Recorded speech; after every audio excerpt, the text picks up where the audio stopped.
ब्रह्मपुरवासी नुआ वर्षर भेटी बृहत्तर ब्रह्मपुर गठन पर प्रकाश पाइला विज्ञप्ति। डिसेम्बर 2008 रे ब्रह्मपुर महानगर गठन पर चतुर्पार्श्व सीमार पंचायत गुड़ी निगम रे सामिल पाई परवर्ती समय दाबी उठिथिला, हेले फाइल आगो बढ़ी पारि नथिला।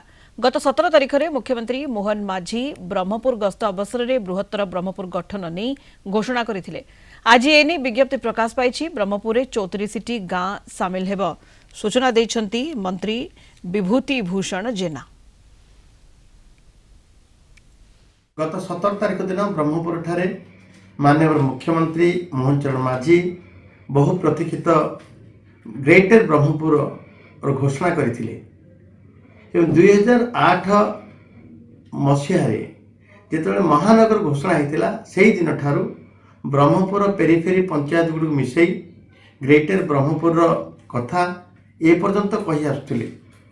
आज माननीय मुख्यमंत्री तार वास्तवता को बाट फिटे नोटिफिकेशन जरिया आज नोटिफिकेशन एवं ब्रह्मपुर पेरीफेरी थिबा 14टी पंचायत 34 गाँ को नहीं ब्रह्मपुर ग्रेटर ब्रह्मपुर हम तुरंत तार वास्तव रूप मिल।